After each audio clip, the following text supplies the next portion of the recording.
India in the 16th century, the golden era of her history. Situated in the northeast region of today's India, lay Assam, commonly known as Assam, the lush green valley of the Brahmaputra, and to its west, the tiny kingdom of KOCH Bihar, where the great KOCH kings ruled.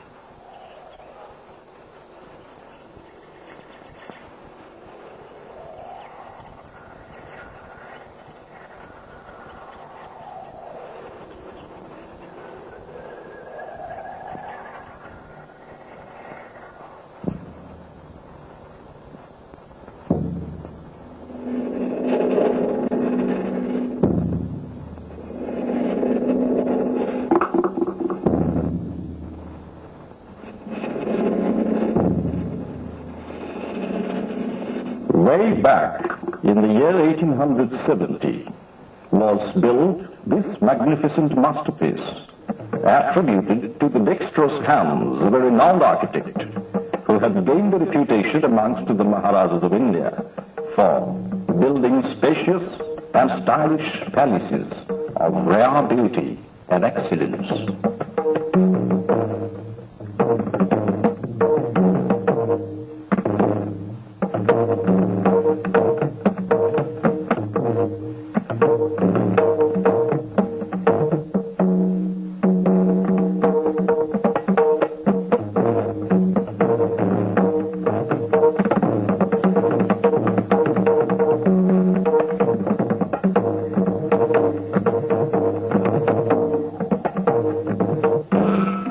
Maharaja Narayan, the builder of this gigantic palace.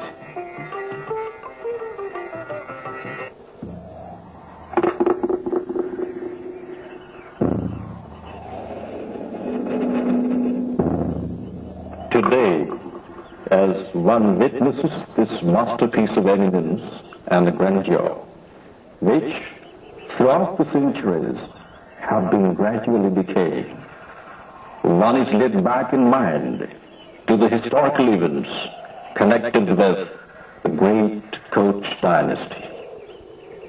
The Sagar Digi area shows a picturesque example of a well-planned city where once were situated the council office, the Lansdowne Hall, and the Jenkins School.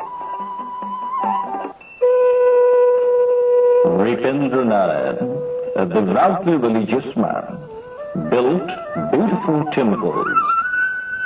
The Madan Mohan Mandir, situated in the heart of the present town of KOCH Bihar, is a testimony to that.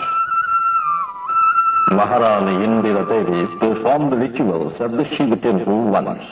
Today it has been almost reduced to the tangled hair of Lord Shiva.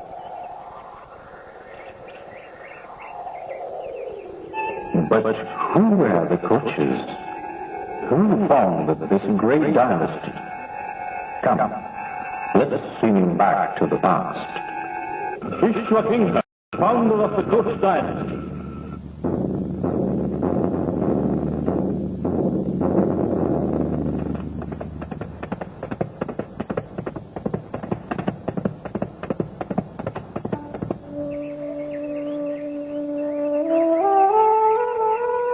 In the captivating hilly plains of Goalpara and North Bengal, there dwelt a tribe known as the Meches.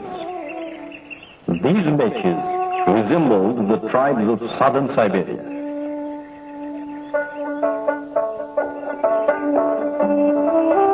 Mongoloid by race, they spent most of their time in cultivating cotton.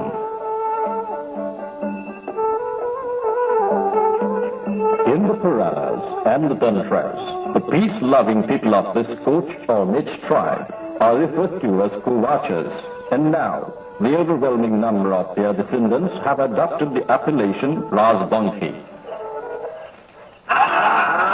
Mythology tells us that when Parashurama espoused his slaughter the Kshatriyas, many of them fled in panic as far east as what is now India's northeast, and settled amongst these tribes as cotton cultivators.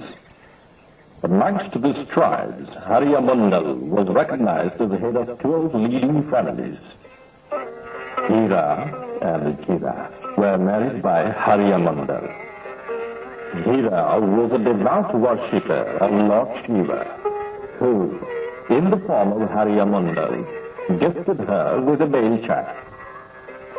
Born on the day of Bihu, Hira's son was named Bihu. Hira, too, had a son named Kishu. Both were born a few years before the conquest of Kamatapur by Hussein Shah. Bihu, who was a man of unusual enterprise and courage, soon defeated the neighboring Baraviyas of Oguri, Luki, Gulguri, and Puzz.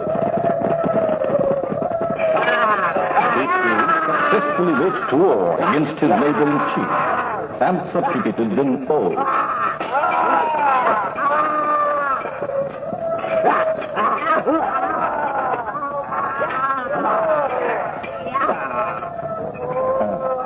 His name soared high above others, starting a new phase in the history of his tribesmen. He extended his conquest from Karkua in the west to Barandavi in the east and rose to power in 1550. He then shifted his capital from Chikanabari, now known as the Chikanja forest, to the old Kamatapur and named it KOCH Bihar. Vishwa Singha, the founder of the KOCH dynasty, his subjects and the common people rejoiced.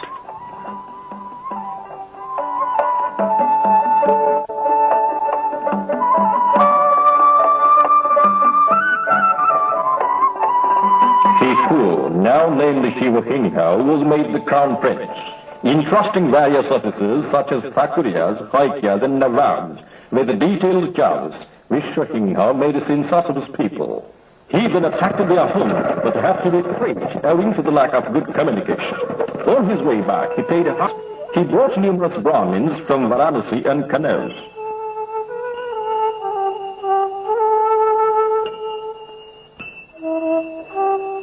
Vishwa Singha died in 1540, leaving two able sons, Malla and Shukla, who were then studying at Varanasi. Hearing the news, they rushed home and drove away Narayan, who had already proclaimed himself the king. Malladeva then ascended the KOCH throne and assumed the name Narayan. He appointed his brother Shukla the commander-in-chief. Shukla, who in the battlefield literally jumped from one spot to another, swept on the enemy with such remarkable skill and speed, like the bird Chila. That the Ahuns named him Chilara.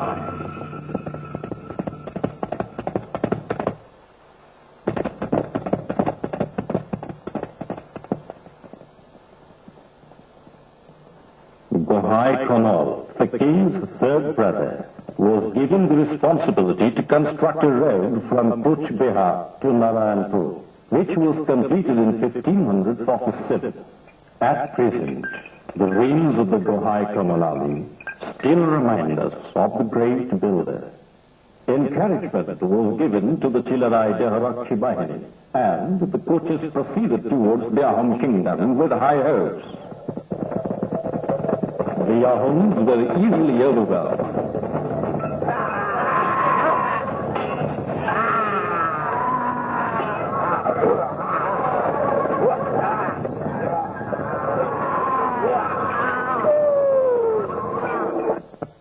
A fort was then constructed within the territory of the Ahoms.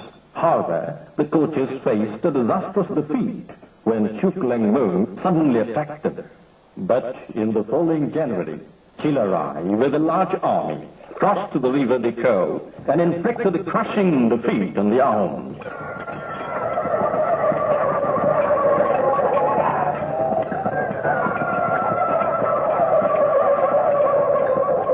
Treaties were concluded with the Ahoms as well as the neighboring states, which acknowledged the suzerainty of the Koches.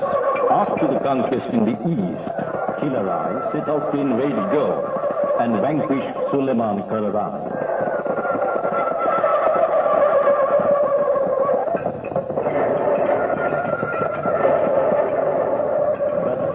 Only to be defeated in his hands. Chilarai was taken captive, and the Mohammedans under Kalapaha advanced as far as Tesku, demolishing on their way the sacred temples of Kamaksha and Kamrup-Kamata.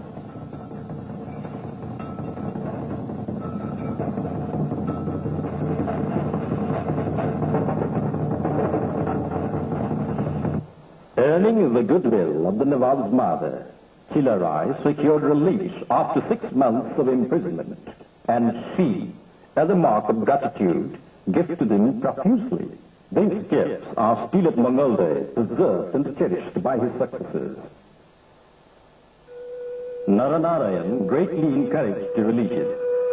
He rebuilt the Kamaksha temple, located atop the Nilachal hill in Guwahati, and brought learned Brahmins from Bengal to conduct religious ceremonies. Chilarai, at the supervision of Megamagdam, rebuilt the present temple in 1565. Like the Kamaksha temple, the Kamrup-Kamata temple too was molested by Kalapaha, and in the year 1583, the Dharangi Raja, Raghudeva, the son of Chilarai, rebuilt it and endowed it with grants of land.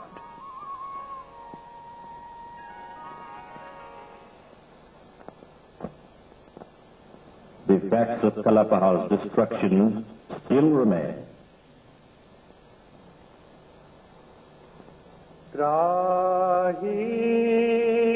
Madhupur, where the great Vaishnava saint Shankaradev flourished and passed his last days under the benign shelter of Narayan. The richest treasure of Vaishnava literature was created here, enriching Assamese language, literature and culture. Some of the articles of use of Shankaradev still remain at the Patra at Madhupur. Many old manuscripts written by Shankaradev himself, such as the Gunamala Puthi, refer to the gospel of the Vaishnava religion.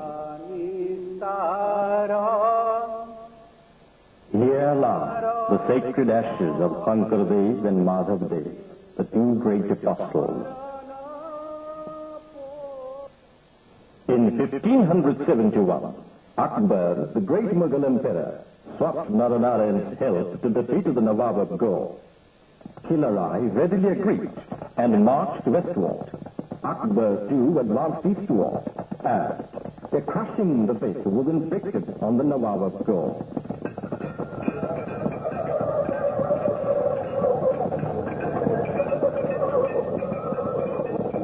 Go was thus divided between the Mughals and the KOCH.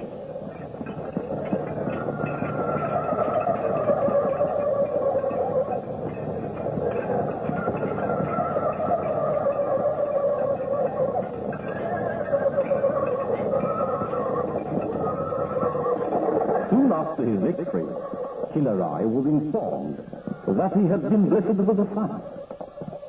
But no, death, that lays his icy hands even on kings, refused to make any exception of Chilarai. Even as everybody was basking under the sunshine of his victory and glory and the bliss of his son, Chilarai was attacked by smallpox, and on the banks of the Ganga, he passed into eternity.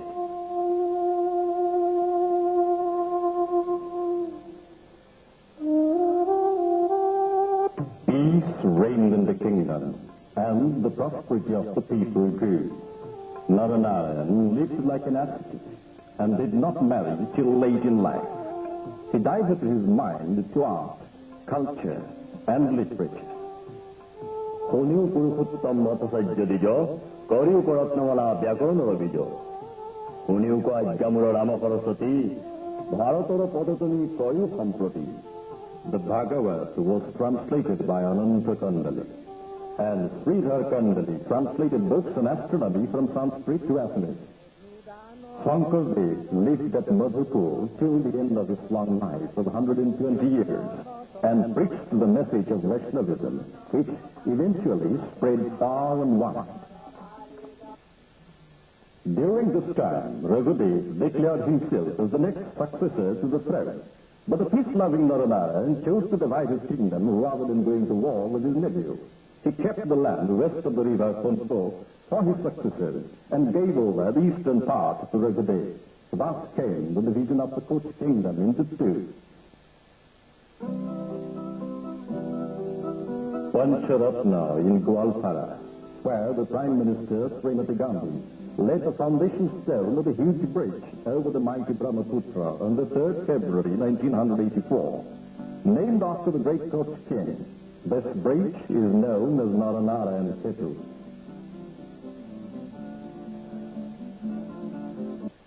But time, the merciless war, mows down even the mightiest, and in 1984, the mighty leveler laid his cruel hands on Narayan too, and so did it do on Narayan in 1911. But where is all that magnificence now? Who has stolen that grandeur and created these wide chasms, these deep barrens? The descendants of Chilarai are still alive, scattered mainly in the districts of Mangalda and Pragyatishu.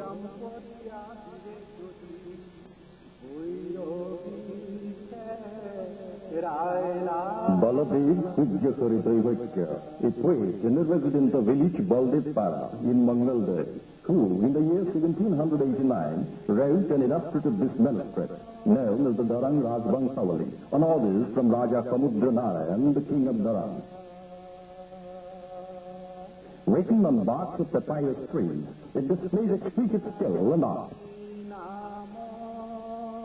This huge rampart, known as the Chilarai God, bears testimony to the martial skill and strategy of the great general whose large Daharakshi Bahini consisted of well-trained infantry, cavalry, and artillery. This personal dagger of Chilarai is still preserved in the royal palace at Howley in Mangalda.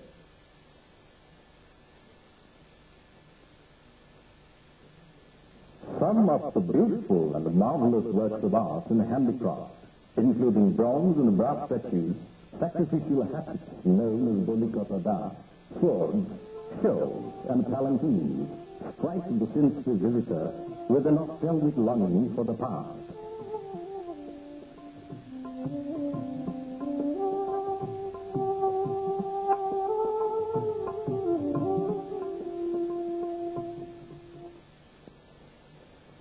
These stamps, dug for providing water to the people, reflect the concern of the king for the welfare of their subjects. The Jolly tank of Mangalda, where the water level stands above the land surface of its surrounding area, is a proof of the knowledge, skill, and technique of its diggers. The temples of Mother Goddess Durga are still seen in Howley in Mangalda and Birkuch in Pragyatishu. Long back, the rite of Narabali, or human sacrifice, was performed at the altar of the goddess. All the rituals aimed at propitiating her are still performed, except, however, the horrifying ritual of Narabali. The sun has set over the palace. The evening twilight has enveloped its one-time glow and glory. No more can one hear it bustling with activity. No more does anybody hear a king commanding a subject with his majestic voice, nor anyone do his bidding in hushed silence and awe. Yet a million hearts are still inspired by the proud legacy left behind by the great KOCH kings.